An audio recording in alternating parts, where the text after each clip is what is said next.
see you. It's really nice to be here. I love you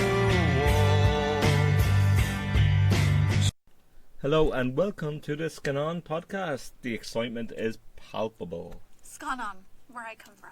Ooh, and we're off already. Country people. I'm not completely a country person. Non-Dubliners. I have a country You're person. country enough for me, Grace. How dare you? First of all, But, as you might have guessed, we have, that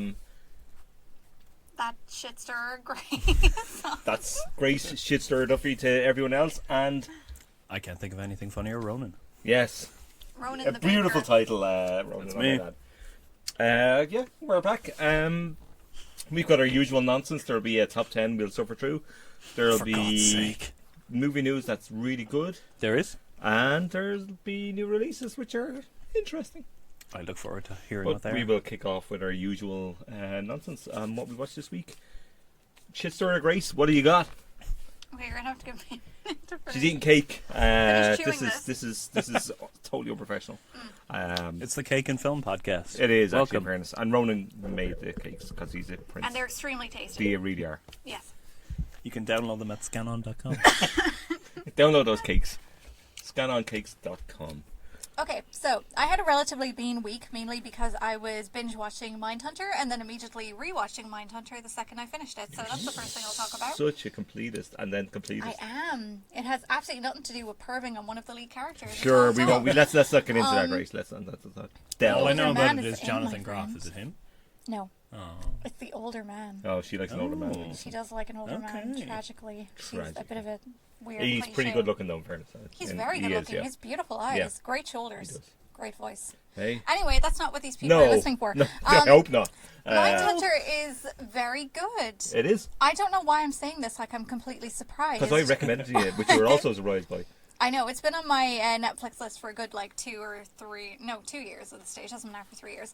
But yeah, I'm very glad I finally got around to watching it. It is really, really good. Very atmospheric. The character development is absolutely excellent. Yes. Excellently written.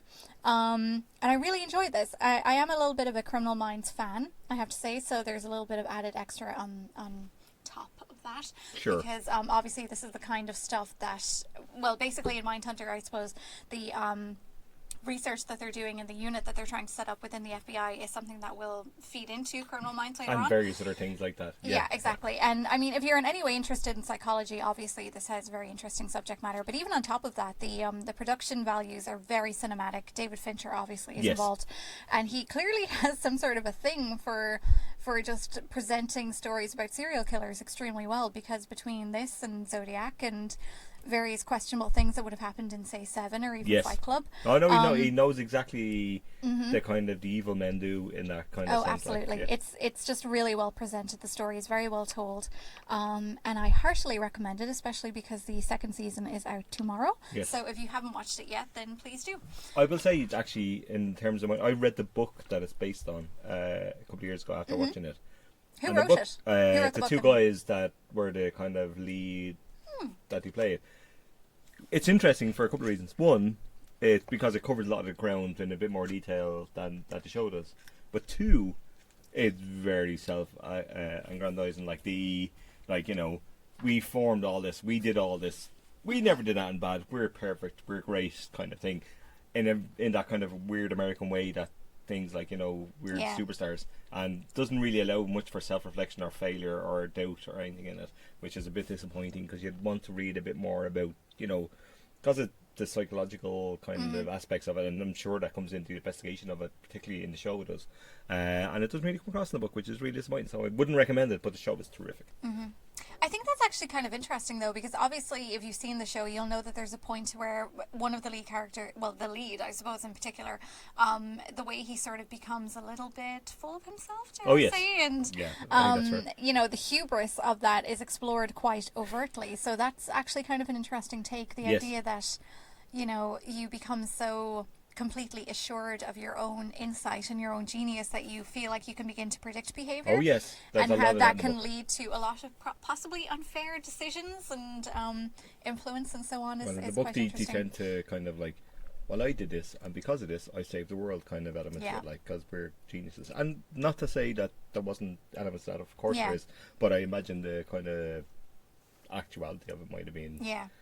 Well, truncated like the somewhat subject in matter the- is very grim, but I have to say I find the wider kind of social context quite interesting Yes. because I think it might even be in the first episode. There's a scene where the lead character is talking to somebody else who's kind of in a similar line of work to him, and he talks about how, you know, for a long time you would have looked at crimes as being committed within a certain context, and you would think, oh, you look for example, the jilted lover, or, you know, like the classic beleaguered answers, like, yeah. sort of former work partner or whatever, and now it's like sort of very random crimes of passion that make no sense to the casual observer until you start delving into the kind of the psychology of it, Yeah. and how that fits into the wider context of an America that's been shaken by things like the Vietnam War, which, you know, obviously a lot of people were killed in, and, you know, America didn't actually win, and then things like Watergate and so on, and that shaking of trust in the traditional institutions and so on that you would have placed a lot of trust in. Yeah. That I found very interesting. I would agree. And I really especially like in a modern context, it's interesting to look at it in that way. But yes, Mindhunter is very good. And then other than that, I was at Comic-Con last weekend, and because I love Aliens, and Aliens is one of my favorite films. After Comic-Con, Sorry, excuse me. Maybe somebody we was want- making a rude noise in the background. I don't know what that means. After Comic-Con each year, I like to rewatch Aliens, which is a magnificent 5-star masterpiece of a picture, regardless of what Jay would have you say. And I absolutely love it. I really do. I love the character work in Aliens. I love that it's a very respectful setup for Ripley. You know, she's not sexualized in any way. Yep. The very plot of the film seems to underline what happens when a woman is not listened to or ignored, despite her being the smartest and most informed like person every film. in the room. Precisely. Yeah. But really, I don't think, well, maybe this is an unfair thing to say, but I feel like Aliens doesn't get a lot of credit for how good an action movie it is. Especially following Alien. It gets a lot of people love it. Like, I'm in the minority here. I love it. I really do. But especially following something like Alien, which is about as pure a horror movie as you can get, Yeah. because Yes. there's literally something creeping around in the darkness, like murdering people in really gruesome and quite terrifying ways. To take a property like that and then to up the ante in the way that Aliens does, and do it with such memorable characters and such a wonderful cast of characters, is really quite inspiring. And I love Aliens for that, because it takes a premise that kind of shakes you in a really sort of creepy, unsettling way, and then just marries in all of these incredible action visuals and frenetic pace, and just, I just love Aliens. It's so hard to put into know you words do. what I love about it. I just think it's fabulous. I'm with you in a way. I think that it's a really impressive gear shift, the way it shifts from horror to action and pulls that off really well. I suppose for me the problem was always that I'm not a huge action fan, so once you kind of steer into that lane instead, you lose me. But like it's pretty much assured its place in the pantheon.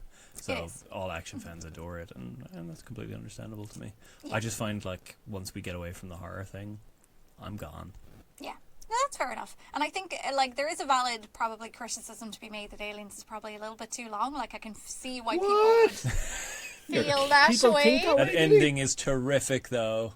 But it is terrific. Yeah. It's The ending not. is fantastic. I think it's dreadful. But And anyway, You think it's dreadful? I do, yeah. I really don't like it. Okay, Oh, which wow. specific part of the ending do you not like? No, I mean the film in general. Like, not No, the, I wouldn't go dreadful. I just kind of I- take a hands up in the air. This isn't I my thing, but think go it's- enjoy approach It's to an it. unironic Reagan-esque Oh, wow. orgy of bullshit violence. But But that's there's just me. such a you know. clear subtext of criticism for capitalism and Aye, conservative For values. James Cameron, criticism of capitalism, which is stop. How dare you? The man is capitalism The villain is personified. the man who's like literally sitting there saying this installation has a substantial James- dollar value. James Cameron sits on a castle of cash. Like, You know, there is you're no like- criticism of You're like your capitalism in man James in Cameron. Elf sitting there going, you sit upon a throne of lies. That's what you're James Cameron sits on a throne of lies. Son Okay, of a well, that bitch. provides a I'm not a neat- camera fan, as people might know. I'm a Cameron apologist, is the way I describe myself. That's a really interesting way to describe it, actually. I like James Cameron movies a lot. I think he has a lot going for him, but I can see why certain criticisms, not all, but certain criticisms are grounded.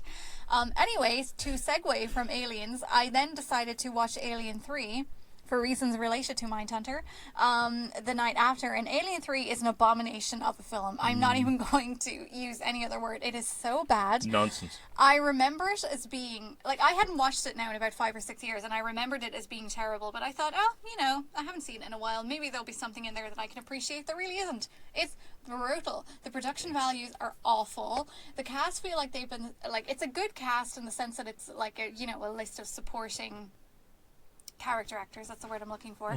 But they all sort of feel like they've been lifted from Robin Hood, Prince of Thieves, and then it's like a weird related cousin of 12 Monkeys, except without any of the visual inspiration going for it, and it's just so bad. Like, it's alien to me how anyone could have thought that this was a... The ghost that Darren appears in I don't understand how anyone could have signed off on this, and I feel like... In fairness, though, they didn't. There's a major problem. Like, the background to Alien 3... This could have cost us David Fincher as a filmmaker, like... Yeah, but he, like, the stories around it are legendary. Like, it's so he was a young guy coming onto a film, like, his first feature, and he got absolutely kicked the shit out of it. And the money wasn't there, and he was rewriting on the spot. Oh, there's major. So by rewriting, we're just going to do a rerun of the first or of the second film, even. And I have a lot of way. interesting. I think there's a lot of interesting things in Alien 3. I really like the world. I like the world building. I like there's a creepiness and a sadness to it that I really enjoy. This is the part that I find quite upsetting, because the first,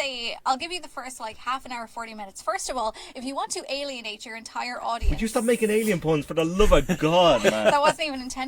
That was actually good, though. You probably shouldn't have, in the first few scenes, kill off 2 very popular characters from your immediate I think predecessor. That's a bit of a bold breakaway. I kind of like that, though, and I understand why a lot of people don't, because that's... No. But I think you have to. You've lost I think me to a certain point, instantly. There's no, you know, it's no coincidence that neither of us are a huge fan of Aliens, and we're okay with that move, whereas you are and you're not. Exactly, like, that's how exactly dare it. you kill It's like, you do it, you have the kid, and then it's like, yeah, fuck it, they're all dead.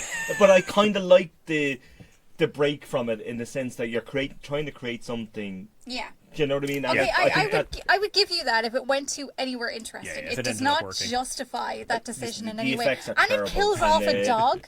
Rude. That's nothing to do with the film, though. Dog. But John Wick kills off a dog, and all I hear is praise for that. John Wick himself does not kill the dog. Hang on, are you saying the person that kills off the dog will make the film or not make the film? It's the inciting incident. It's not John Wick's fault. It is John Wick's fault. He gets into shit at the garage, like. He becomes a bit of a dick, like, and then he gets his dog killed. Alfie Allen is a law unto himself. Thank you. Anyway. Exactly. That's the way. Have you seen a John Wick film? No. Don't see a John Wick film. You haven't seen John Wick? Tremendously overrated. It is not overrated. All it's of them. fun. You know I hide from things. If you're not a fan of action movies, though, in fairness, that's exactly it. May Not it. be your mug of tea. I'm probably they're not even good action films. They're not. Anyway, to finish Sorry, up Grace, at I'll Alien shut up. 3, the first maybe half an hour, 40 minutes, I actually don't mind too much. There are some decent scenes in there. There's the basis for what could have been some compelling character work. Obviously, it's like a who's who of like random British actors like Charles Dance and Paul McGann and Brian Del Glover from and Wayne's various- World yeah. various other things. But it just doesn't do anything with them. Like, if you wanted to use that to do a little bit of world building and explore the internal politics and setup of this universe that most people are pretty familiar with after Alien and Aliens, then that could have been interesting, but it doesn't. It just sort of is like, okay, we're going to have some random rape or attempted rape, and then we're going to have the alien just, first of all, murder a dog, which is completely uncalled for, and then... An alien would murder a dog, though. Like, it wouldn't have sympathy for a dog. It's an alien, not a... I know, but I'm just generally against violence against dogs. No, but... Alright, yeah, and speaking of Christianity, there is some thinly veiled, like, Christ metaphors in here that are just awful. But the thing is, right... They usually are. I'm not saying it's perfect. Of course it's not. It's highly compromised, and it's a hybrid of potentially good ideas ruined by various reasons, either logic or money. Like, it's a problematic film, like, completely. But I think there's really interesting stuff in there that fascinate me more than Aliens, which is just one big tuttering jud of a nonsense. Do you know what I mean? And that's how I feel about it. Tuttering jud of a nonsense. I even like Resurrection better than Aliens. Take that on board, Grace. Oh no! Snap! Stop you it. are a monster. A monster. You wouldn't be the first to say that. Actually, this is the second time you've said it today. Yeah. That's actually impressive. You are quite wrong on that. Aliens is the second best of the best. No, it's not. Anyway, well, let's move on before somebody moving kills on somebody. from Alien 3, I which could is tell a you here. terrible film that you should not waste your life on, regardless of what Jay would have you believe. Don't listen to me. I know nothing. Last night I went to see Marie Antoinette by Sofia Coppola. Which I also saw on the early screen, and Ronan saw at the same screen. I you saw were. the same screen. So we can all... We exchanged some we can all- pleasantries. We all saw a film. It's For the amazing. first time in a long what time. a world. And a Sophia movie, I might I just know, say. right? Sophia has It's the brought right us place together for us in to a beautiful unite. way. I will say, just to kind of kick off that, this is the last film of hers that I hadn't seen. I'm not counting a Very Murray Christmas. That can fuck off. It's a bullshit Netflix Bill Murray wankathon. I'm not watching it. Wow. This is me clapping for Jay because Sophia is one of my favourite directors. Well- I'm just very proud of him. The weird thing is, right, I went to see Lost in Translation when it came out. And Lost in Translation, ironically, sorry to cut across you, is I don't actually like most at people all. don't. But this is the thing, right? I really loved it when it came out. And a It's couple of years really later, I rewatched dropped it. in the last years. It's like, oh, I guess not as great. And then a couple of years later, I watched it again. It's like, actually, this might be It terrible. just it feels very inauthentic It's trite to me. and it's a Yeah. little awful and a bit racist and a bit strange, and it doesn't quite work, despite really good performances. It just doesn't feel to me. Now, admittedly, I haven't watched it in a time, so maybe if I rewatched it now, I would see more of merit in it. But when I did see it originally, I remember just thinking to myself, it didn't feel like it had a lot of her in it, which is weird to me because any other Yeah. film I've seen of her, I can see the vision that she's going for. And I don't know, maybe that's part of the point in Lost in Translation. Like maybe it's meant to feel a little bit like aimless and No, kind it of a bit definitely is unsure to of some itself certain and so degree, on, like. but I don't know. It just never really. But like, I watched that and I was Gelled like, and then I was like, I watched Somewhere, which is reprehensibly Summer's bad. dreadful. It's awful. Have you seen I Somewhere? have not seen Somewhere. I- I'm Really waiting for bad. it to come into the library. Absolutely fascinated to see what What you if think I of it. absolutely love it? I watched it and then last have year to sit and I was here like, I was disagree with hoping for you? good things. We'll and have a detailed conversation. It's proper bad. It's going to be an intervention if you love it. But I watched it and I was like, shit, I think I'm done with Sofia Coppola. I'm not even going to watch any of her films because they're kind of terrible. And then I watched The Bling Ring and it's amazing. The Bling Ring is fantastic. And then I Bling Ring is rewatched terrific. Virgin Suicides in the Lighthouse when they showed it, which is Masterpiece. great, absolutely great. And then I watched Marie Antoinette, which Where- is fucking fantastic. Where is the Beguile fitting in here? I quite liked it. I didn't love it. It's not bad. It's in the kind of middling 2.5 star kind of thing. I liked it. I like certain things about it, but I didn't quite catch fire in the way that I was expecting it to. Uh-huh. I think that's probably fair. I think it's kind of standard view of it to some degree. Like. Yeah. But I thought Marie Antoinette was stunning. I was actually kind of stunned by it. Marie Antoinette is a wonderful take on a film because the thing that I like about Sophia's take on this particular, it's not a legend obviously, but you know there's obviously a sense of myth almost around it because Yeah. this is a figure who's very well known in culture, even if a lot is not known about her specifically. But I think the thing that we tend to forget when we look back on a lot of these historical stories is that the monarchy were very young, Yes. very She was 14, I uncultured, think, very when sheltered. she...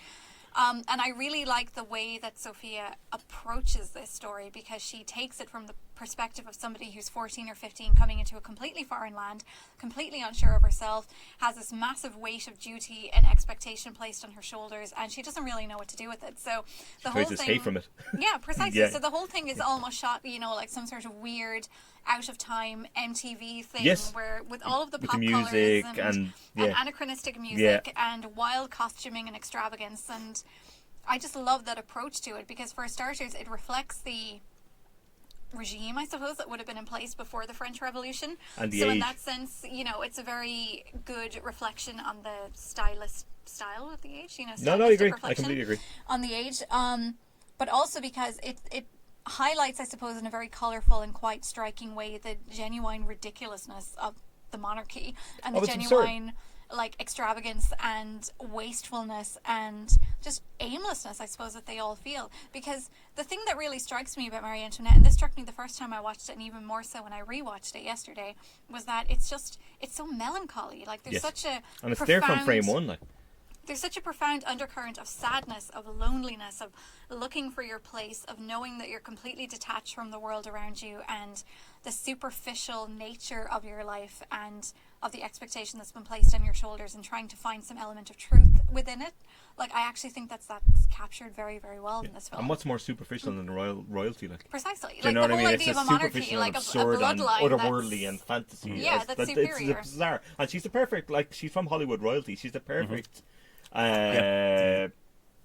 register for that. Like, a perfect, she knows exactly what she's getting at in terms of dynasties, in terms of expectation. Like, she's very much aware of that, and particularly from Godfather 3, if you get down that road, like, Yes, criticism. where she took all the flack, it was bad because it was her fault. Like, she it wasn't had Francis that, Ford which is Coppola's fault, nonsense. like, which is absolute bollocks, because he took the it pound was. on cash. Yeah, exactly. And I really like that about it. Like, she's perfect for it. And Dunst is possibly the actor of her generation. Oh, She is Kirsten incredible amazing. in this. I adore The her. close-ups on her are stunning. And that final act is one of the best final acts I've seen in the film in The build-up to probably a that crescendo decade. of tragedy is unreal. But the like, and visual representation of it, the visual how everything language of it darkens. is stunning. Like, even right down to the point where, like, there's a point where she gets a letter, and she keeps getting these letters from her mother Yes. reminding her what her duty is, and then it cuts to a shot of her standing in this window in Versailles, and it pulls and it back. pans out, Yes, and it's just like gorgeous, isn't it? as a way to underline how completely lonely and aloof and just out of time she is. Because the window does it, staggering. and then the whole building does it, like, and it reinforces completely exactly Yeah. that. I absolutely adored it. I adored it. It's so good. I'm agreed entirely. Pretty much, it's beautifully composed, and I love the way it uses those ideas of sort of at the top end of vacuousness in terms of royalty to sort of comment in a wider sense on gender roles and the way that we force women to sort of obey these things. And you must have children, and if you don't, you are worthless. You all better this have a sort of boy thing. because we need the line to continue and so on. And your husband is an idiot and can't get it up, and that's your fault. Yes. All this sort of Until thing. Danny sort Houston of- comes along to explain the birds and the Danny bees. Houston I love Danny is Houston. great. He's Yeah. great. He shows He's up. fantastic. And Judy Davis, can Oh, we say? she The True bows Queen. like no one else. Oh. She's the True Queen. She's amazing. Amazing to The see cast her is on great screen though. It's like always. It is a it's wonderful stacked. cast. It's absolutely It is. stacked. Rose Like, Byrne is Rose Byrne is the beautiful greatest. and breathtaking. She's so funny. And then And it's Rip that- Torn as the king. Like, Yeah. Rip Rip Torn Torn, is a for the love of blast God. in Like, this. But even the way it instills that idea of, like, your value being associated with a very particular aspect of you, like when it does Madame du Barry and how, yes, she's the she's king's the companion brothel, and she's from the brothel. basically seen as a fancy, like, whore with notions, I suppose. Yeah. And it's like, it's so uniquely French, Yeah. but such a perfect representation of how we put people, and women specifically, into these little boxes and Yeah. expect them to behave in certain But it's ways. whore or wife or whatever, isn't it? Like, it's, there's yeah. only certain roles The that women can. Madonna Yeah, and the whore exactly. and Yeah, so on and and there's so only forth. they're the only roles they can take because they have a idea of notion inside their own head about life, and you see that when she gets her little our mini palace as a present for bringing a baby into the world. She just escapes that constantly to run around and be young and all the rest of it and frivolous in that way. And even then you can see, like, the fact that she won't go to bed and she wants to see sunrises is the kind of lead into the darkness. Like, she doesn't want it to end because she knows there's an end point at some point, Yeah. And I really love that about it. I think it really captures There's a something. real poignancy, I think, to Yeah, that I'd she agree. just wants to escape to an image of a world that's completely simple, where she's just on a farm. And I mean, I know that's rooted in some level of historical truth, but at the same time, I think that has resonance for this day and age. I that completely agree. When people expect you to embody certain characteristics and to lead a movement almost in a certain way, that you just want things to be as simple and as plain as possible, and that you create that fantasy for yourself as an escape. It's Also, it's really striking.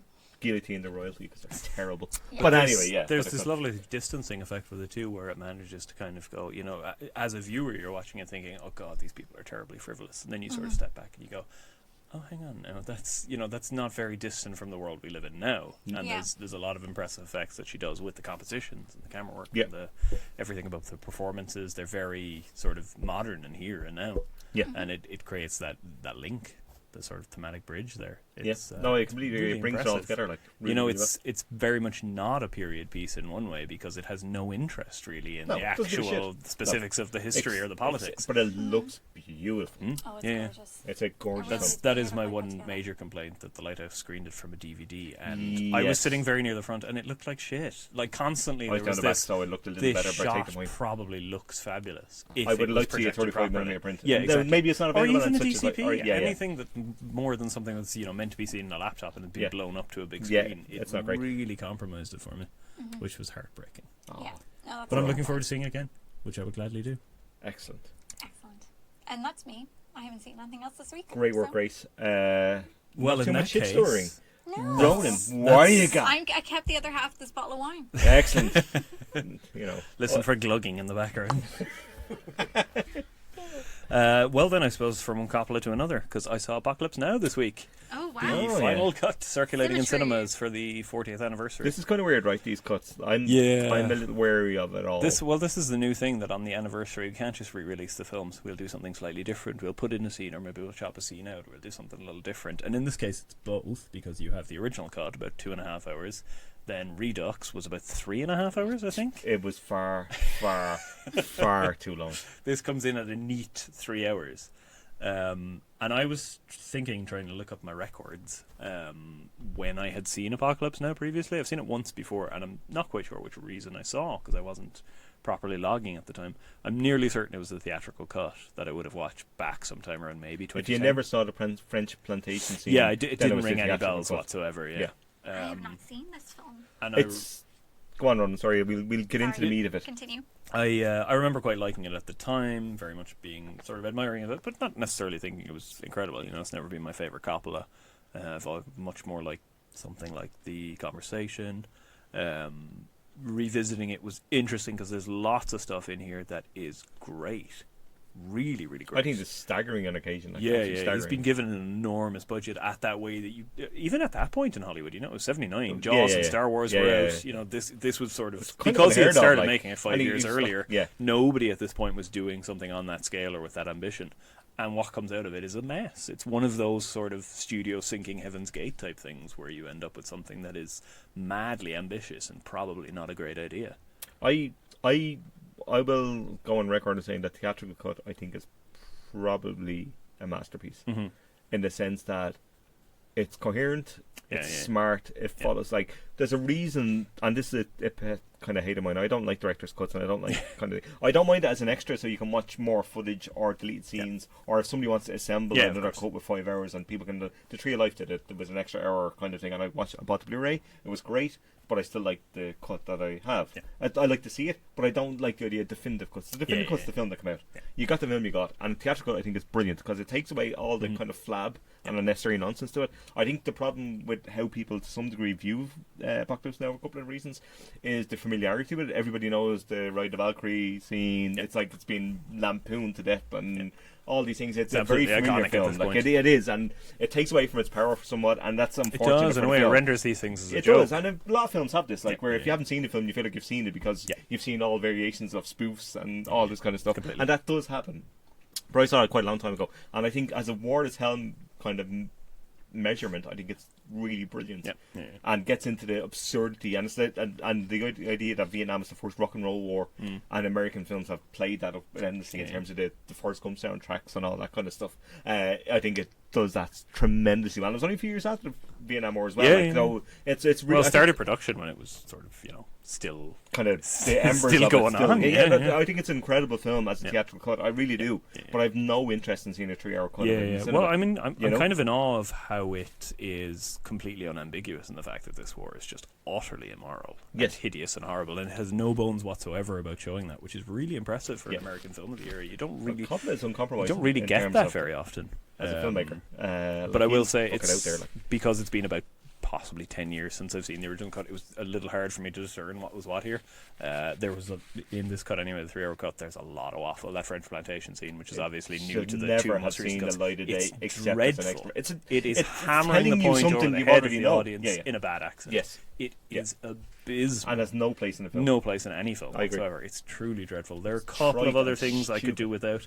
I imagined watching it actually that I could happily see like a 2-hour cut, but I think the theatrical works. I think you might excise a couple of things from it, but it flows in the way that film should, and that's what I love about it. And I think the part of the reason the French Plantation stands out so badly is because generally the way Coppola has made this, and Walter Murch had a hand in editing it as well, the great editor. It flows beautifully. It's got this sort of hypnotic, otherworldly rhythm that is really intoxicating. And something like that takes you totally out of it. So these sort of re-edits, they feel patchy and badly paced in a way that I'm sure the original version is probably quite good. The theatrical flows. It literally flows like the river. It literally on you go, and you get to the destination, and it works in editing wise. It works thematically. It works in every way. Like, there's no reason for it to add more to it. Finally arrive at drunken Brando. He's actually good. He is even good. It's a though good he doesn't performance. give a fuck. Yeah, yeah. And which that is may be really part of weird. it. 'Cause Brando is Brando. He's playing somebody who's given up. So, Brando's a you know. dickhead. Like, Oh, I mean, yeah, let's absolutely. not kind of 3.5 mil for this. And he turned up 100 pounds overweight, Is he not a learned the dickhead, lines. or is he just smart? He's a professional. 3.5 million. To Yeah. show He's up a and shit become house. Not learn the dyslexic. script. He did it in Superman as well. He I'm got like doing he that got 2 right million now quid for for free. Superman just Asked for for 5 it minutes. Or in something. Godfather 2, and they were like, no, Yeah, we're not doing that. I did like the Godfather 2 scene where the old It's one out great. to The greet fact that him he and he's not doesn't there. come in is even better. It actually works. Yeah. Works really well. Coppola's a really interesting filmmaker. Like, he's made undoubted masterpieces. Yeah. He's made some fucking god awful films. Oh, he truly has. Yeah. In the way Twixt these things, anybody? Twixt is the terrible. worst horror film possibly ever made. It's and it goes on for about 5 But days. he's got lovely sort of well, not hidden, but lovely lesser talked about masterpieces like Peggy's Who Got Married and One from the Heart. And Tucker is really enjoyable. I really like it. That's enough. A Man in the Dream. He's done weird stuff in the Cotton Club. I think he's done as well. Yeah, They're- yeah. Like he's Bit all over the place. He's never not interesting. Yeah. But he's also has that largesse that means a folly could happen at any given Well, moment. yeah, he was showered with And praise he's at 80 a now. Like, certain I mean, young he's, point of his he's, life. He's and- established Is he that himself. Oh, yeah, He's yeah. 80, just turned 80, I think, That's nice. recently. It's the years have gone by. And, like, I'd like to see him knock another film out that's great. I suspect we won't see that. I like know he's Tetro like- very much. Back I in never saw his 2009, new I think. kind of his newer films that he did low budget. I'd never You should seen watch either. Tetro. Tetro is really, really good. Oh, okay.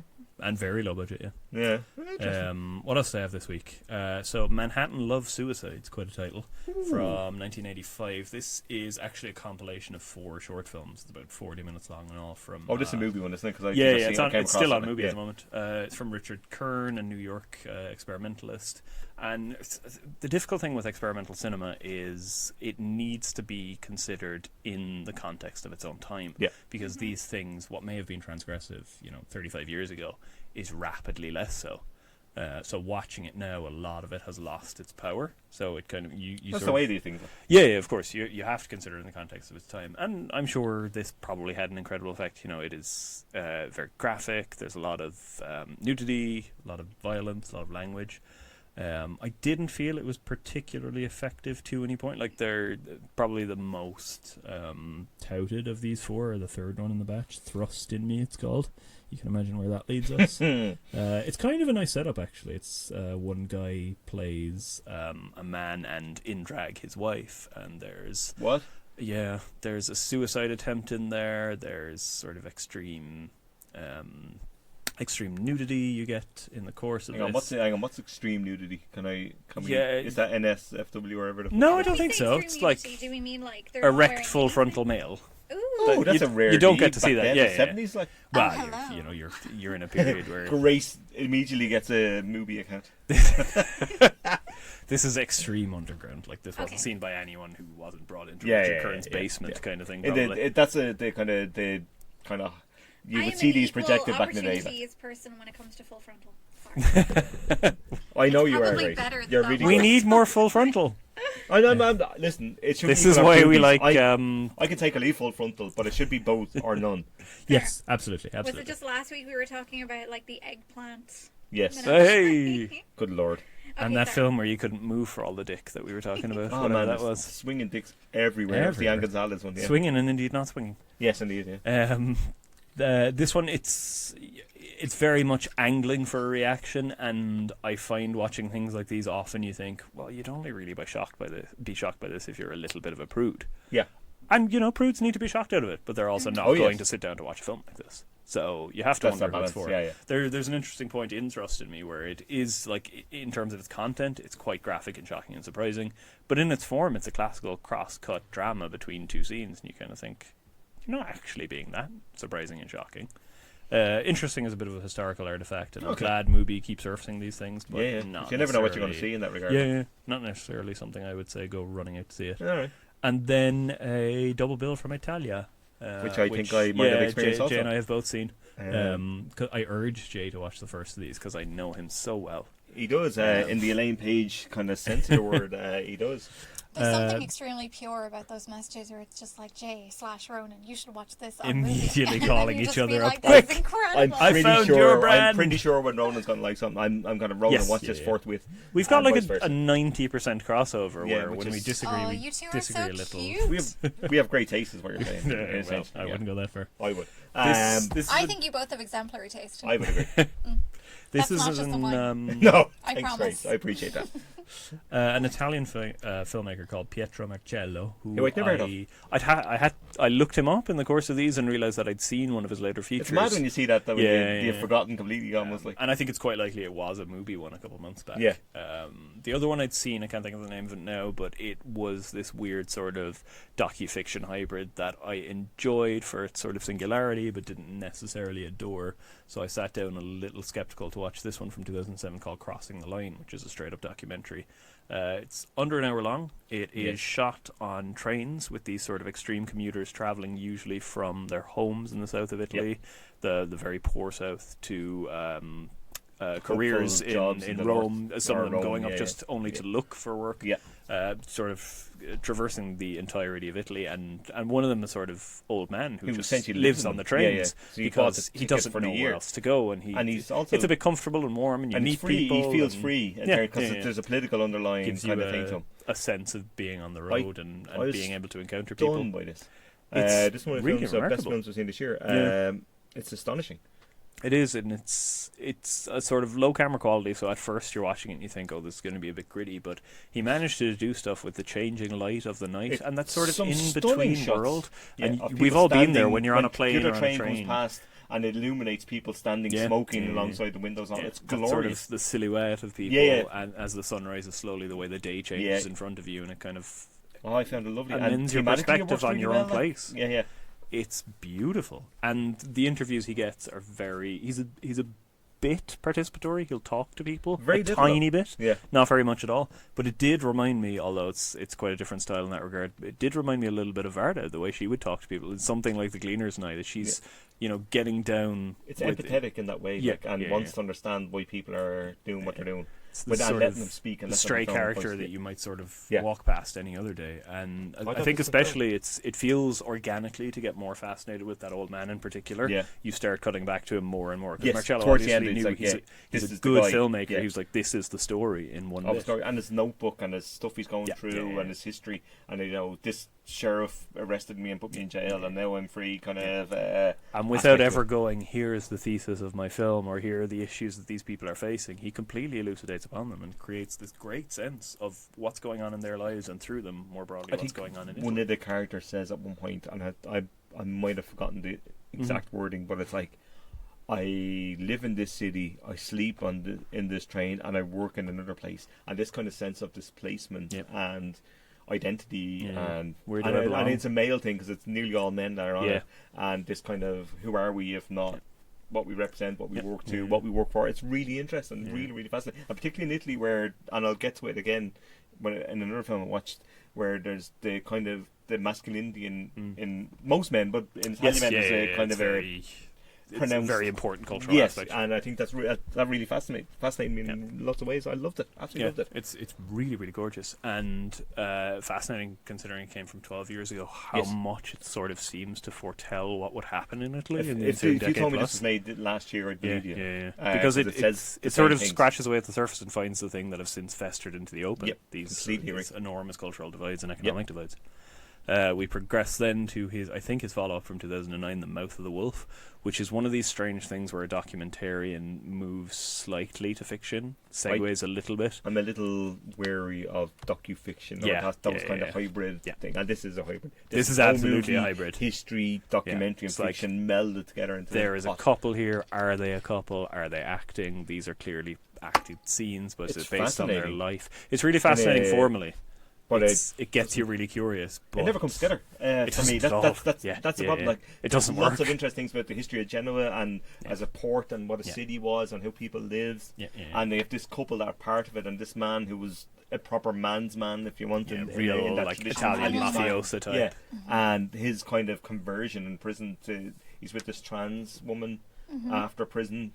And there's really interesting long shot of the two of them talking. Well, mostly her talking and then him kind of lasts for butting in, ages, yeah. which I really like. Yeah. But it doesn't seem part of the same film to me. Yeah. It feels completely detached. Like I like a lot of ideas in it. It just I'm like, why isn't it's not cohesing in a way that you cut back to what seems to be a staged acted scene of him being belligerent in a bar, and Yes. it's like all of the stuff you're getting at here about sort of the aggressiveness of men and gender roles is covered in that long shot of them interviewing. Yeah, you don't because need he's it. sitting Yeah. there with his arms folded, scratching his arms and showing pure his muscles. defensive And then, yeah. and then he will sort of butt in and say something a little bit tender. You have everything in that. Yeah. You don't need the framework around it. Maybe they and didn't it feel just they had takes it, away from and it. maybe that's Yeah. the point. Like it didn't Yeah. quite Yeah, work yeah. in that regard, but fascinating nonetheless. Like I didn't hate it.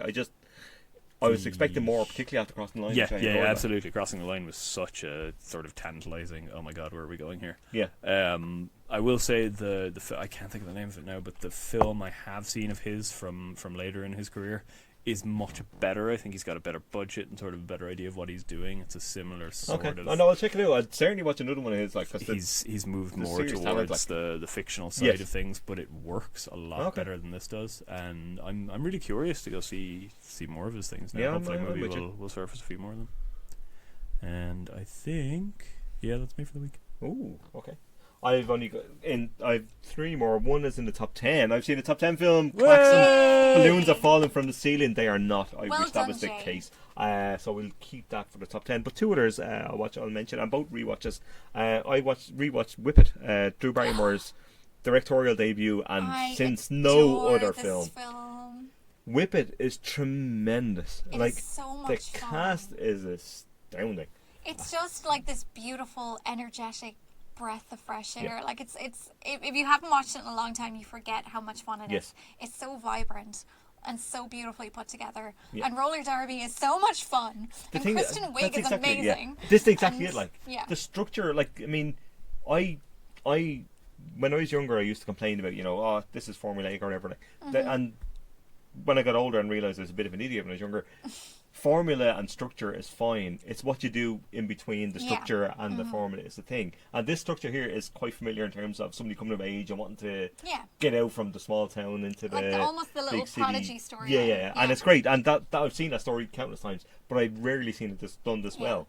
And with this much deft direction and really empathetic, wonderfully smart direction about what these women face constantly, and there's so many little touches to it I really love. Shawkat and Ellen Page are the Oh, Alan best Shawkat is double act. absolutely wonderful. I would in watch the this. two of them goofing around in any film together. They're so good together. Like I was like, I want them to get together, like I as a know. kind of couple. Like they're amazing. This is on my list with like say Bring It On and a bunch of other Yes. films where it's just like compulsory heterosexuality has ruined this movie. Yeah. Not that it's actually ruined it because It it's still actually hasn't. wonderful. And But I like the guy in the- icing on the cake would have been, hello, you two are obviously perfect for each other. But I kind of like the guy that the manager in the I can't think of his name. Who's Miguel? Is it? Who's the manager in the cafe they both work in? Oh, yeah. And Shawkat gets together with him, and like the next time you see him, he's in the shitty office moustaches, and he's got hair out of whack, and he's like the cool dude. Also, he's being transformed like a butterfly because somebody's taking interest in him, which I kind of love because it's always the other way, right? And then the guy is like has blossomed into a princess, like in that sense, like which I really really wanna love. see this And now. touches like that make a really, really difference. Like it's like it totally gets it, and it doesn't call attention to it, but it's there. Like and. It's really well shot. It's really heartfelt. It's really, really funny. And Kristen Wiig is fantastic. I love Oh, Kristen Wiig she's so good. so much. And I has would a- marry her tomorrow who if I wouldn't? could. But the two sisters who are kind of deaf, tough girls in the team, like who beat the shit out of people. And I think they're called the Manson sisters or something like that. But it's a reference to Slapshot, the Paul Newman film, which is the Hanson brothers who kick the shit out of everybody in ice hockey. And Slapshot's great, by the way. It's one of the great 70s violent, weird films. But Barrymore is obviously aware of this, and it's a lovely little reference. But changes it completely, like, and uses it in a much more interesting ways in that kind of, as opposed to just nodding at something. It's done really, really well. There's so much and why haven't we got more Barrymore films?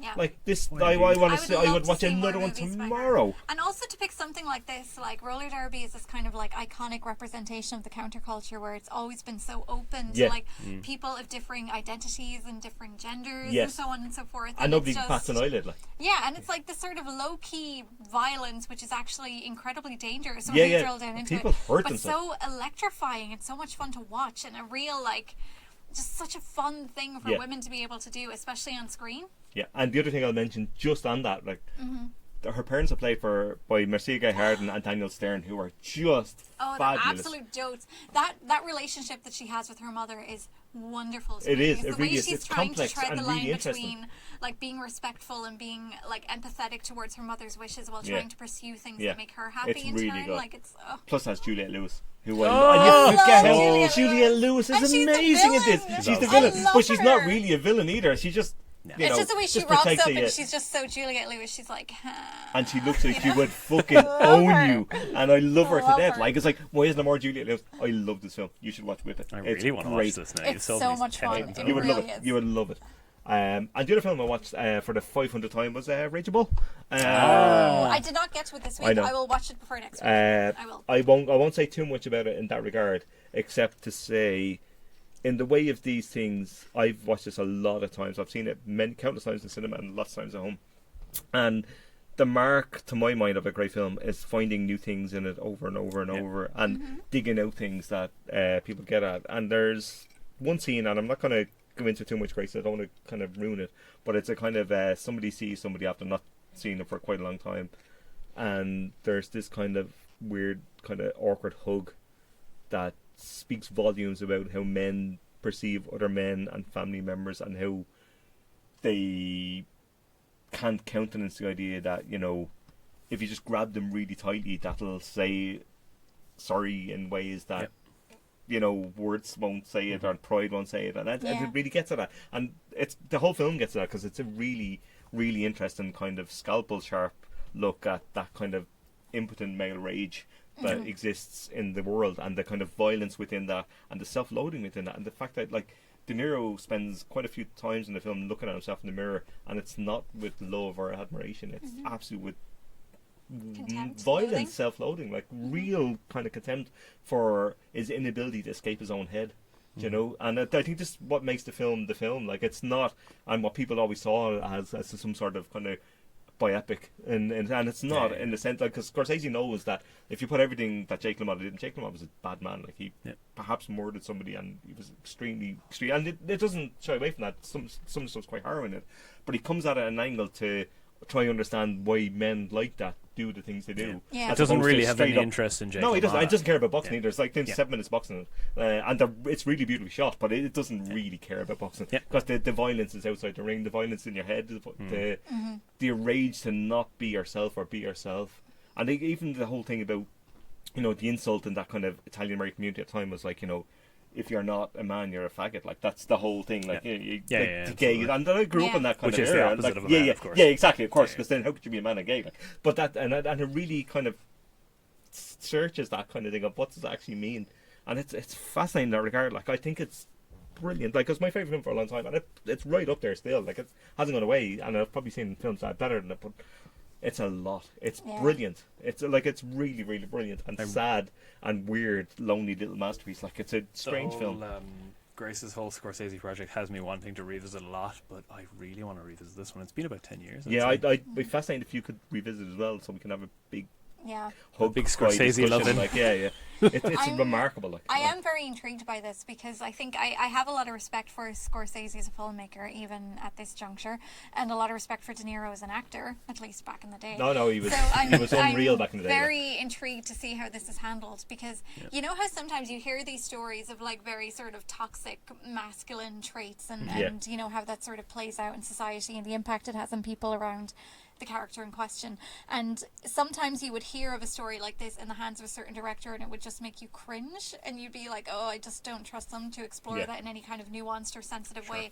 But I feel like Scorsese has a better rep for this, and does. certainly De Niro as an actor has a lot of depth and nuance to the way that he approaches things, or at least used to. But the thing is, So, I think the thing about that is, though, So is yeah, that I'm people very mistake intrigued to that, see Grace. how I respond to it. There's a lot of people that take Scorsese Portrayal at as his word. endorsement. Exactly that. Yeah. And this happens a lot. It's happened to a lot of those films. I think years Wolf after of until Wall he gets corrected. Street. Yes, exactly that. And Goodfellas as well, and various others. Like, he's very interested in how men are and why they are. Yeah. And very much at himself as well, because he was a bit of a bollocks in the 70s. Yeah, absolutely. Cheat on his wife, Snorting a lot of coke. cocaine, Yeah. had endless affairs. But I think that's fair though, because I don't think it's realistic to expect people to be complete saints either. No, And I absolutely think- not. And I think he Yeah, was I think that that's way. a Like, problem that we have in many ways with the contemporary way that we look at a lot of different people in the public eye, and we expect them to have lived a completely unblemished life, and then just ignore the fact that, you know, as a human being, you are never going to be completely Yeah. non-problematic. You're always going to do something that's a bit offensive, because that's Yeah. just what humans do. As Like, long none of as us you are have the perfect. ability to interrogate that intelligently. well, I think Precisely. Here for you. It's the the way you thing- reflect on that and you grow from it Yeah. and learn from it. And And the like thing- that says more about you as a person, I the think, thing than about as Scorsese an with artist. this is that he was in hospital because he asthma and cocaine didn't really mix. Where he nearly Shockingly. he felt like he was going to die, and De Niro brought the book to him, the Jake LaMotta book about it, and said we should make this. And Scorsese's like, well, if we're going to do it full on, and I'll probably never work again. He wasn't. He It's thought like it would be his this last is film, my yeah. penance. It was basically his penance for a bad life led. Was his kind of. I was going to throw everything at that. How old would he be? He would would he have been at this have. point? He was born, I think, in his 40s, so he'd probably have been near enough to about 40 years of age. He's not even that old. No, but he's in the 70s Still a now. bit Like he's well upsetting. into the 70s. And But no, what came right after it, actually? after Raging Bull was, I think, the King of Comedy.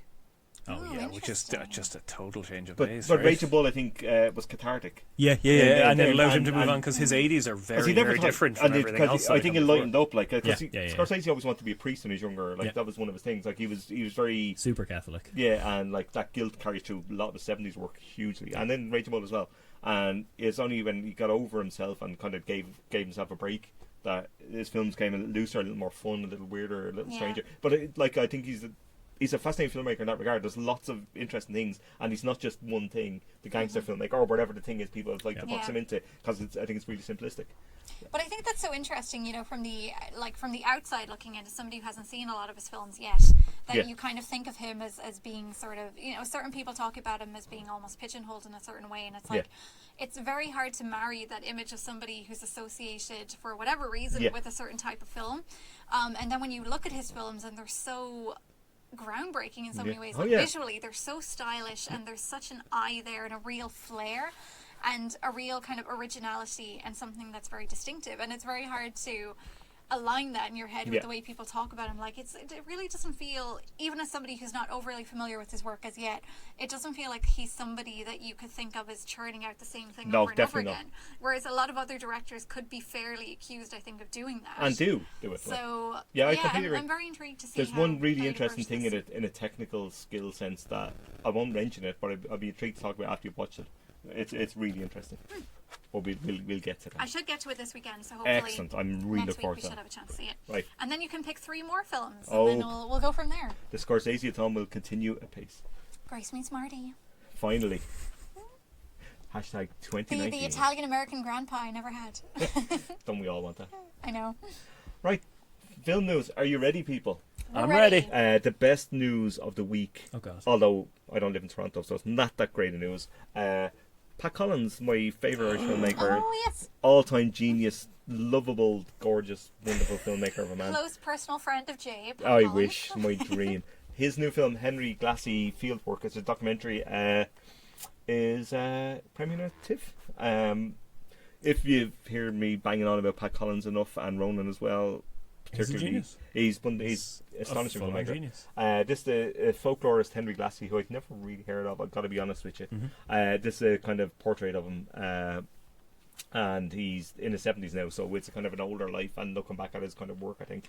And this was one of these films funded from Screen Ireland and the Arts Council, and it looks really, really great in the way Pat Collins This films always look really, really sounds like he's done, like, obviously I'm sure we'll get something completely different, but Tim Robinson Connemara is kind of the thing Yes, that which this I might really be in like, the vein yeah. of, which is a tremendous Yes. film and a great sort of portrait of not even an artist, portrait of somebody whose work has taken on the sort of airs of art because it's so detailed and so and that kind of inexplicable thing that Collins does, where how much of art is about the land and the landscape, which is an obsession in that sense in a lot of his films. I'm very intrigued by that, as, especially coming from an Irish perspective, and the way land is so I think you'd love a uniquely lot of Pat tied to Collins it. because watch Song of Granite, please. Okay, Pat Collins comes after. Grace meets Pat Collins. I can't wait for this day. And remember, you have your Nancy Myers. I do, and we'll be getting back to that. I almost watched It's Complicated the weekend, but I will be watching this week, so we'll talk about it next Heather week. keeps asking me about it, and she's just like, "Why hasn't he watched anything?" I'm disappointing her, aren't I? Yeah. Tell her It's Complicated will be discussed next week. I've said it on the podcast. Brilliant. It must be Commitment. I've committed to it. But yes, there's a few films at Toronto. Pat Collins, a new one. I cannot wait. Give it to me now. Yes. In speaking of Irish film news, the Irish Film Institute have announced the Dogfest listings, including the best. Is it Best for Death? I always mix them up. The Best for Death. Yes, there's two. Paul Dwan's had 3 films out this year. It's Either, hard to if keep they up, show but either for of love them, go God. see it, for God's sake. They're both great. Yes, it's Stop Best Before working. Death is great. Best Before We Death saw it is at Galway. It's about Bill Drummond of KLF fame and his bizarre trips around the world and his own art projects, and he makes cakes and knocks at people's doors and gives them cakes. He creates cake circles. They are phenomenal. It's very Will strange. he This- come and give me a cake? He might. He might if he does the Dublin screening cake in circle. Dublin- Tala. The screening in Dublin will have feature Bill Drummond Drummond and himself. Tam Dean Byrne perform in White Saviour Complex. Wow. Which could be anything. a sort of really fascinating bit of thing, because that play is in the film. Yes. So That's part of it really So folds it's in film on within film itself. within film. It folds in. There's a Man, lovely. I'm I haven't too seen the wine IFI drunk for website. This sounds glorious. Go to this, Grace. That's one of the things, and we saw Galway. There's a couple of other Galway things. I think Peter Kelly's Journey to the Edge is showing as well, which is a film about circumnavigating the globe. Which I think people like. Lads, I'd love to People do do like to do that. People would like. I would love I'd to do dream this, to do that. genuinely. If I could get in a boat and circumnavigate If the globe, somebody I would could pay love me it. what I'm earning now to do nothing or circle the globe, I would be very happy. That's fair. You learn a lot about yourself when you're just exposed to pure nature. Fucking hey. I You don't. really do. I'm not crazy about boats. I like boats. I am terrified of the posts ocean before and the plane. fascinated by it. You in don't get a equal great measure. kitchen on a boat. Do No, that's true. Do a cruise. That's true. Cruises are amazing. Yeah. And terrifying and terrible, but kind of amazing. Anyway. Also, Seamus Murphy, who had this documentary about PJ Harvey and the making of her album, A Dog Called Money, is shown as well. I think that was in Galway as well, which I missed. I've heard really good things about it, and it's opening with the Amazing Jonathan documentary, which is one of these kind of blurs the lines between illusion and reality. It's about a magician comedian who was given a year to live and retires from public life, only to find himself still alive a few years later and making a comeback, which sounds really interesting. So yeah, Dogfest. Tickets $11.50. The opening film, the Mason Jonathan documentary, is €15 because it's a post-show reception. And Paul Dwan's Best for Dead is €18 with a live performance. So I highly recommend that one. Cafe bar, yes, you that's can. what you're interested And a special multi-film pass available in person, only from the IFI box office. 5 films for €50, which is pretty Very nice. good. And there's always good films at Dogfest. I've been to a few times. I've ugly cried at certain documentaries that's happened. Well, I over think the it's years. universally acknowledged it's a genre of film we do quite well. We do So, it yeah. incredibly well. Irish documentaries We're in a very really good great at place. So Ash get to it. observing. The wine has gone to my head now. I'm sorry. I'm not making Hey! You're being very nice, Grace. That's some wine must be gone to your head. This isn't right. Don't say anything about like Quentin Tarantino or something, and we'll be fine. Woo! Quentin Tarantino releases 10 best films from the lads. No, we didn't. The one thing actually Niall sent on to me today, which I wasn't aware of, a small film festival called the Bleeding Pig Film Festival, which is back to its Yes, 4th I'm edition. unfamiliar with this. This is, I mean, either 9th to the 11th of September in a pub, Keelings of Donabate. And it's really interesting. It's managed by Emma Fagan, who runs the film, and she's been on this Has podcast, been on the podcast in the past. before. Friend of the show. Brenda The aim of Scott. the festival, it's a bringing independent cinema to local community of Donabate and surrounding areas, and to open discussion between filmmakers and audience, which is a laudable thing. It's a really lovely idea, and there was a great Laudable is a great selection word. of shorts there Yes. last year. Some really interesting stuff, mainly about kind of local stories, Yes. which is really, really great to see. So I'm looking So forward to there's seeing 2 what they nights have of cooked up short for us. films, and one of them will be all presented by women, one of the nights Yes, of which is films, fabulous to which see. is great. And the festival have a launch and opening night reception, invite only, at 6:45 on Monday, the 9th September. And all the screens are free. Better check my And inbox. I think the third night has a feature, but yet to be announced. So you can check out the Bleeding Pig Film Festival Facebook event page and website, and there's a Bleeding Pig Cultural Festival, so you can Get get on on that. that. It sounds really interesting. Butte. What? I like to do impersonations of a Northern Irish accent. Take the wine away And from say Grace. things like Butte and flour. Flour is good. Flour is fantastic. I'm very sorry to literally everyone in Northern Ireland. Poor Northern Ireland has to put up with this. We love you. My two best friends are literally from Northern Ireland. Are they though? Yeah. Not anymore. They are though. After that destruction of the language, Grace. Down in Derry. Doo-doo. Are we ready for the top 10? Did it? Let's do it. Right. Oh God, are we ready? No, we're not. At number 10, Right. Annabelle is coming home out of the top 10. I think. Would she ever go? It's people like this kind of shit. Like, They do? They do. They do. And We It's don't, not the though. worst. I haven't like, seen let's be it, in honest. We fairness, haven't so seen it. I'm but sure we know it's it's not brilliant. It the might be a worst. masterpiece. It's not a not. masterpiece. It's not a masterpiece. And I've lost my page. Anyway, yes. At 9. At 9, A kid's because I film. can't We find the brought 10 printed page. notes, listeners. Speaking of 9 and terrible films that should leave the top 10, yesterday, the All Danny my Boyle, troubles Richard seem Curtis so Oh, atrocity. bugger off. That's made nearly £1 million quid. You shame on you people. Please 954,000 refer and probably make £1 million quid. I Please am refer to last week's disgusted with all of episode you. for Heather's capsule review. Uh-huh. Heather, did she like it? I think she generally thought it was okay overall. Then I think myself and Heather need to have a conversation. You do. Well, I don't think Stern she thought it words. was Please great. do it She on did air. say it was very English, which is Ah. an insult, Ugh. obviously. Ugh. But About I mean, sounds if terrible. there's I'm sorry, if it's a choice between business. Those that Love and, Actually. I don't know, Yes. like The Revenant, then you're probably gonna watch Yesterday. Let's be real. I probably would, actually. I wouldn't watch The Revenant again. No, that's 2 hours. I'd of my look life up which I'm is never getting shorter. back. Yeah. I would watch a 12-hour Quarter Revenant before I'd watch a Richard Curtis Heavens film again. above, Jimmy. Not a chance. Said Lily it. James. I've said it. Nah. Fuck Lily James and Richard Curtis. So I've said it. Sorry. I love Lily James, but Richard Curtis, it's unforgivable. That is completely uncouth. I know. I apologise. And I love Lily uncalled James. for. That is without couth. I will. It is. I will watch Mamma Mia 2. Here we go again. To Yes. compensate for Let's that. move along before wouldn't? Jay says Right. anything else that's Number 8. troubling.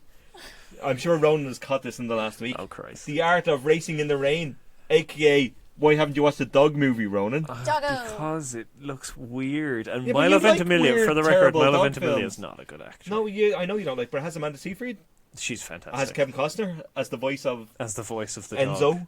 And That's Kevin not a Costner dog's as name, the Enzo. dog. Enzo Because is That's a an dog. Italian Enzo. pasta Stop it. chef's name. For the love of God. Mamma mia. Listen to this, right? A dog named Enzo recalls the life lessons he has learned from his race car driving owner, Denny. Would you We could all... stop? Denny? Is Denny. Denny played by Milo? He's played by a sausage. Denny? That's a ridiculous That's a sausage thing joke to be called. for everyone there. Excuse me. Right, we're moving on from that nonsense. At 7, Playmobil. The Yellow Pack Lego movie, as I described the last week, I'm going to stick to that. It's made 37 grand. I suspect we won't see too much of it. No. Good riddance. Yeah, I don't think we Go need back see to school, it. An kids. animated feature film inspired by the Playmobil brand toys for the Nobody love has of ever been Christ. inspired by these things. Not especially the filmmakers. I Don't do suspect. drugs, Hey. kids. Indeed. At number 6, Spider-Man Far From Home. Not the worst. 3.1 million quid. That's not really It's filling been your around confidence, Grace, I'm forever, gonna be hasn't honest. it? Like, It's fine. It's not the- honestly, it's entertaining. it's grand. It Is is that what you're grand. saying? Okay. It's maybe a little bit above grand, but that depends. No. on Is your- it better than Homecoming? Quite grand. Because I wasn't fussed about Homecoming. I think they're about the same, to be Yeah. honest. No, I'm skipping it. They're I both was skipping too it long. anyway. Yeah, I'd agree with you. But they both have Tom Holland, who's very charming and cute. So, That's true. He is. Mm-hmm. Right, are you ready for number 5? yes. Because I might have seen number 5. Oh. At 5, Blinded by the Light. Ah, yes. Jay has seen a top 10 movie. Woo! The balloons are coming down again. This is fantastic. We've run out of wine. The We balloons have. are fantastic, or the film is. The balloons. No, the film's good. I saw the trailer to Blinded by the Light a few weeks ago, and I thought, this looks dreadful. Never judge a film I by mean, its trailer, in I fairness. judge that all the time. But you're right. You're absolutely right. No, there's a lot of great films. There that have are. No, terrible there trailers, absolutely are. I in completely agree. fairness. And I was like, oh, this looks generic and shite, and I'm never watching it, right? So, cut to Niall loved it. He saw Galway. It was his favourite film of the year. He interviewed Corinne Charter, who directed it. And I was like, alright, I'd better see it then, for the love of God. Plus, it goes on to my 52 films by women list. So, it's a win-win. So, yesterday afternoon, I said, we'll go along. And I loved it. Woo! A fantastic film. Again, we talked about earlier about structure in films. This is that kind of story of a young guy who wants to escape his small town, Sure. to go to university, become a writer, all the kind of stuff that you've seen before in films, elevated by various things. One, he's a Pakistani young guy So he's fighting against the kind of parents who are traditional and came from Pakistan to kind of start a new life in Britain, and he wants to, get away from the family business and all that kind of stuff. It's also set in 1987, so Thatcher's Britain features spits on the ground. Thatcher's Britain like features. J-Bingo. No, but it is. But it and the National Front. Exists. So this is not fun in the sense. It is like there's great sequences that are joyous and wonderfully put together and like musical. It's not a musical, but it's scenes lifted wholesale from musical to the tunes of Bruce Springsteen. But this has darkness around the edge of it, around the edge of town, if you will. Sorry, that's a Springsteen lyric for anybody else. I know, God damn it, that was a better joke. I think that's a fair reflection that there's a lot of darkness running through Springsteen's lyrics. Yes, there is. Which a lot of people who aren't familiar with him they don't think realize. Born in the USA is a US anthem and all the rest of it. If you probe beneath the surface of a lot of Springsteen songs, there's a real undercurrent of melancholy and blue collar rage, hardship, and particularly his father. I rage. think his father had mental illness and struggled with get jobs and stuff like that. So that's one of the things that he covers in his biography about how he was never particularly interested in taking loads of drugs or drinking a lot because of the way it affected his father. Yeah.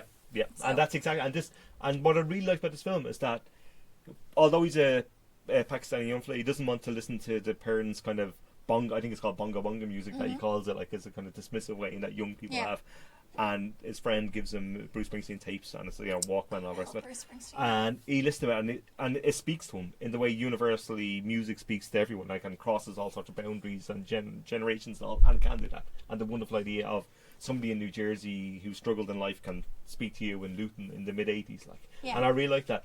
But it pulls that together thematically in the film, in the sense that these people are fighting against racism and the idea that you shouldn't be here and go home, which is very speaks to now kind of stuff. Which Springsteen is also still kind of does kind of benefits and all this kind of stuff. Like he's still very much involved in that kind of stuff, and it really pulls it all together. And Vivek, I think Kalra, I think is the young guy's name. He's fantastic, and I think you need the lead to kind of really sell the hell out of it, and he really, really does. And it's this kind of it's really optimistic and has this kind of urgent plea for optimism in a world that doesn't really care for it, and the idea that we need to put the work in and be happy, and love is important, and all these things are matter in a world where it's increasingly shitty and increasingly woeful, but it does that by linking the kind of enjoyment of all music and all that with the terrible things that's going on, and it links it all together really, really well, which is the kind of strength of the film. I really, really liked it. You're making noises, Grace. That's what's happening over there. I am. It's the wine. It is the wine. But I really, really liked it, and absolutely recommend it. It's still going around. It'll still be there for a little while, I suspect. I may get around to seeing it, even. Good Lord, Grace. No hiccups allowed in this film. At 4, the Angry Birds movie 2. Roland, you have seen it. I really love this. I was really impressed by how angry the birds were. Yeah. Twice. Beautiful review. Oh, fantastic. You do capsule reviews like they dialed up the anger for the second installment. They did. I didn't expect it, but they did. You really thought after the denouement of the previous film that we would have happy birds, but that's just not how life works. Absolute top-notch use of denouement. Yeah, I'd just like to say. Well done, Ron. Great review. Thank you. At 3, Toy Story 4, which is still looking about 5.5 million, and it's probably I think very it's, high. I think in it's the top threatening 10 towards the all-time in Ireland. Because people love Toy Story, people love animation, people love... And the kids have not been to school for a very long time. Yes, this is true. But they will soon be going back to school. Yeah, and traffic will be terrible. Learn something, you nerds. It will, yeah. At 2, speaking of nerds, Fast and Furious, Hobbs and Shaw. Woo! Grace, have you seen this? I have not seen it. Grace, how have you not seen this? I'm getting around You're to the it. Fast and Furious stan of the group. I am. But I said to you last week, I think that... See, I'm a big fan of the actual Fast family, not so much the spin-off We haven't seen it yet. characters. Even I'll get around to it at some stage. Okay. But at some stage, for me, it could be like a year from now. Fair. Yeah, same as me. Once I watch the other 25 films. You're not doing that, are you? Jay, you're so It's all close. uphill from here. You only have, what, 4, 5, lies. 6, It's 7, and 8 fucking to propaganda, watch? Ron. Oh, they're all great after the first 4 films. But it How is that it's- possible? It's all uphill from here, Stop it, genuinely. Grace. Stop. I just want you to get to 6, because 6 is my favourite. Oh, Jesus. Okay. And once you get to 6, then I'll lay off you. I don't care if you watch 7 or 8. But I've 2 more to watch. But 5 and That 6 sounds are like the a best lot. ones. All right, okay. I will watch 5 someday, soon. Maybe. Please watch 6. Yeah, okay. At 1, are we ready? What is What's in 1, there? actually? A King of Lines, What? which has made 5 Point Lion King. Jesus. Ah, Oh. It's made 5.2 million, which is also probably threatening Whatever the you top said 10 that, I as thought well. you meant lines as in Yeah. like words. Yeah. A Lion King. Yeah. Yeah, The the deliverer the of lion dialogue. that gives lines. Yeah, he's a king. That's Line. really boring. 5.2 million. This is also No. probably threatening the top 10 as well. That's This quite a is- lot of money. Disney Awful. earn people. too much money. They're bad people. That's all I'm gonna say about that. I'm not going to see either of them. Fuck that shit. I have no interest in this film. Good, because nor have I've I. been traumatized once by The Lion King, and that was Oh. enough. Yes, I think you're right. I was a good 6 or 7. I am with you on this. And I'm going to say this as well. I didn't particularly care for The Lion King. Right? That was a perfect hiccup. I liked it, but I didn't. I don't get the love. I saw it when I was under 10. I haven't seen it since. I don't really remember it. Ron, there's so many films. I want you to go back to your kind of 2012 list, rewatch everything, Oh, yeah, and I want to see your shock face all the time. I watched too many films in 2012 You to did. rewatch them all. You watched like 1,000 films. It's ridiculous. Good God, man. What a wasted life. I'm tired. I'm Just thinking that. listening to that. Anyway, are we ready for the new releases? That's what, like 3 Let's do movies it. a day? Are you ready for the new release, Grace? I am. You Hit me. pause those hiccups. You get Hit me. ready. I'm storing them up. Starting with the big release of the week, I Oh my. guess. Quentin Tarantino's Once Upon a Time in Hollywood. I'm saying nothing. Hashtag 161 minutes. I haven't seen this. I did plan on going to see this last night, but then Liverpool were playing, you so that didn't. didn't happen. I will see it I over think the you made the weekend. right decision. I'll see it over the weekend, though, and I will have an opinion next week. I saw the trailer for this before Marie Antoinette last Yeah, as night did I. for the first time. Okay. And? Because you well know that I don't go anywhere near trailers, and I'm worried. Let's see what happens. Okay. Are you going to go and see it? Yeah, I will. I'll I will see it have the seen it weekend. for next week. I'm not going to see it. Oh, okay. The last 2 Tarantino movies have been absolute tripe. Yeah. So I'm I was going to I'm not after doing the Hateful Eight. I kind of put my foot down and said I'm not doing this, but it's sort of been the overall consensus. Everyone seems to like it at least a little bit, so that's kind of won me back over. I will go at some point during the week, but I'm not happy about it. Fair enough. Nor am I, but I will see it. Because I want to kind of. And You're the a trailer completist. isn't bad. I I don't had think some it's good. qualms. I had Oh, some me too. worries. But it's stylish. It looks like it'll be fun. Yeah, it does. The only In part of parts. this movie I'm interested in is Dewey Crowe from Justified as Charles Manson. Oh, He's so great. My He is. God, he's great. I love him. Justified, he's so I love fantastic. him. I agree. I completely I love agree. Justified. But But yeah, that's it. I don't care about anything else. tune in next week where we'll have, in capital letters, opinions. unless we miss And it, I will be sitting Yeah. here hiccuping. which is Grace likely. will be hiccuping on our 5th bottle of wine then. Mini bottles, I I'll might need add, it. not full bottles. Just for make good choices, people. Yeah, only 1 187 liter. mils, There you go. to be precise. Another film that's released, and this we've talked about this before. It's called Mission Mangal, which is one of these Hindu films that Cineworld. They seem to Yes, have quite a makes good few. money. And this one is screening, I think, 2 or 3 times per day for the next week. It well. seems to be taken off, and it's based on the true events of the Indian Space Research Organization launching the Mars Orbiter mission, the least expensive mission to Mars. And sounds really interesting in the way, and this seems to happen quite a bit now. That Cineworld are obviously aware, There's one an audience apparently for of this. their audiences, and they do Polish films and various Indian Polish films have kinda been going Bollywood strong for a films and long, stuff like long that. time now, Yeah, yeah. they have, and they make top 10 regularly as well. Yeah. And this may well do next week, depending on how many screenings it has. Yeah. I don't know much about it beyond that, except it sounds interesting enough, and it's good to see. Really good to see in terms of kind of having variety on screen. Yeah. Speaking of variety on screen, Oh. Dora the Explorer and the Lost City of Gold. Is that What? out this week? Yes, What? yes. The Dora thing- the Explorer movie? this is a feature kids are film going as back to well. This school. is not It's not This is animated? not animated. Stop.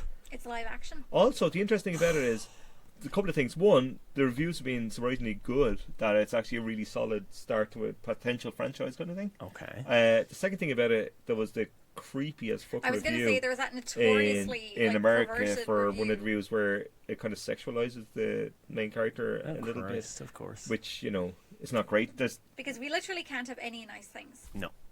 None there's, allowed there's certain whatsoever. things in American film critics that this has happened before. We all know who they are, where you get kind of these reviews that are kind of borderline fucking Yep. obscene Yeah. and disgusting. And now, particularly around young women We need films. to ban middle-aged male critics, basically, is what you're telling? saying. I Did would you- not let me near a Did you Theatre. see the review this week of a Sally Rooney novel that mentioned her voluptuous lips? Oh, Jesus. Well, the books, there's a There's a thing about Men Writing Women Twitter account, which is really great because Does we all keep a purse in our vag? And various descriptions of breasts. In our collective vages. Hey, if you haven't kept a purse in your collective vag, Grace, what are you doing? Sake. Yeah, there's a lot of it. So. That's what it's for. And keeping bats in, or you smell your bats in. Isn't that what it is? No? I'm not even, just no. No, I keep waiting the bats.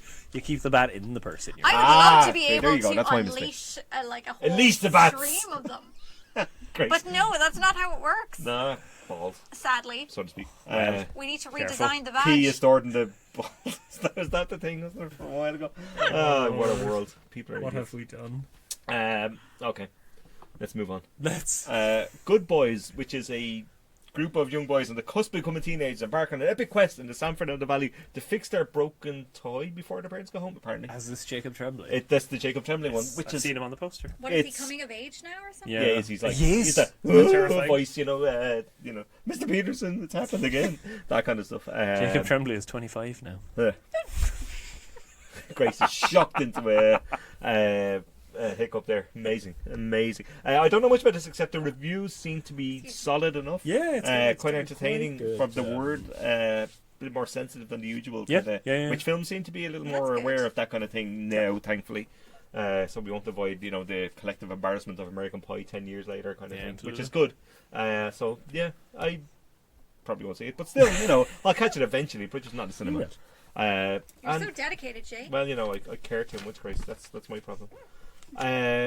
Another film that's coming out this week, which I've heard good things about, and kind of annoyingly, it's Transit by Christian Petzold. Oh, was that out here this week? Yeah, haven't and there was a couple of his films on Mubi, previous films, and I missed both of them, which really annoys me because I've heard really. Oh, you good haven't things seen about- any of them? No, I haven't. Phoenix, I think, was one of them, okay. isn't it? And something else. There's Barbara going back a couple Barbara, of years. yeah, I have Barbara seen was it, very, very and I well missed them. reviewed. They brought Mubi, and I missed them again. Which Yeah, is really annoying. I liked Barbara fair bit, Yeah. not nearly as much. It was kind of held up as one of the best films of its year. Same happened with Phoenix. I kind of admired Phoenix a bit more, but I've always felt slightly disconnected from his stuff. Okay. I haven't seen any of the earlier stuff. These were kind of his art house breakthroughs. Didn't hugely convince me, but I've heard great things about Transit. Yeah, it's a story of a man fleeing France after Nazi invasion. He assumes the identity of a dead author, and he kind of hangs around Marseille and meets a woman desperate to find her missing husband. Yeah, And that's who's all. the very man he's a Is person. really fascinated with this period in European history, Yeah. and has repeatedly dug into it. I think and Mark it Kermode gave yields- it 5 stars. This one, I think He's a big fan of Petzold, yeah. Yeah. He's capable of really incredible things. For me, yet he hasn't hung together an entire film, but Okay. the last 30 minutes or so of Phoenix are extraordinary. Well, it's in the IFI, I think, from tomorrow. So, I'll probably catch this though. I'll be I back like here next to week. too. Because I haven't seen this film, I might catch this just as I kind of see what all the fuss about. I think finally animated film, because it's the summer. Ugly Dolls. What? What's this? You ready Ugly for Dolls. There's a 1, 2, 3, 4, an 8-word descriptor. You ready? 8 word. Right. A story centered around the plush specialty toys. Oh, fuck off. That sounds like vibrators, but Get anyway, out. that's a different thing. We're not I don't know. advertising this trash. This was supposed to be, I think, a Robert Rodriguez film in the way that he does those Spy Kids Robert atrocities. Rodriguez is But a he's hack. produced this now, and it's somebody called Kelly Asprey who made Shrek 2 and Romeo and Juliet, so we're in real good quality here. There we go. Watch it at morning. It looks. I've seen pictures of it and a little bit of a trailer, and it looks dreadful. No. There is another film called Leto, which is a Russian film, but I've seen this. it seems to be coming out in the UK, but it doesn't seem to be coming out in Ireland as Right, far as I okay. can see. That's a shame. It would be nice to think if we and could it's get a her. movie release, I think, Right, in so the we UK. might- So this might pop up movie in we Ireland. might well see it soon. This is directed by Kirill Serebrennikov. Jesus, sorry, I'm sure that's Russian. favourite. This is a love triangle around a rock and roll musician, his protege, and his wife in 1980s Russia. Ronan. They screened this at the Dublin Film Fest Yes, earlier this I- year, I and I saw saw it. It screened late night, and I think it's about 2.5 hours long. So I sort of reluctantly trudged along to it. It's really good. Yeah. It deals with a particular famous kind of punk band from Russia at that time. I knew nothing about them, and there's a bit of controversy about sort of the surviving members of the band have questioned its authenticity. Going into it knowing absolutely nothing about that, it worked really, really well for me. Okay. It's got this impressive style. It's really nice black and white photography, and then will suddenly slip into this weird animated interludes for its sort of musical sections. It works really, really well. Okay. I was really impressed with it. Doesn't entirely hang together for the entire length. It can't sustain 2.5 hours. But overall, I was impressed with this. It really kept me awake. Yeah, it doesn't seem to be. I had a bit of a search today through the cinemas and whatever. It doesn't seem to got released here. That's but a the UK, I suspect it might be the movie of the week. We might well see it on movies. Yeah, so we might see it. It's well worth seeing. I liked it quite a bit. Excellent. I think that's everything. I did see a release date for JT Leroy, but it doesn't seem to have popped up either. Did you see that? I did not. That was the closing film in case, but I didn't make it. We've heard bad things. I saw the trailer. The trailer looks abominable. And as much as I love Laura Dern and Kristen Stewart, I'm starting to wonder if she loves me. Indeed. That's fair. That's absolutely fair. But yeah, I think that's it then for the week. Grace, Fabulous. take your hiccups home. Sorry. We'll fix them in post. Yeah, we will. We won't. Every hiccup will be kept, goddammit, for posterity. That's the new intro. It is. Niall, make that happen. I am being shamed. Shamelessly. For my enjoyment of wine. Listen, you enjoy all the wine, Grace. We all agree you with deserve that. it. Too much wine. Indeed.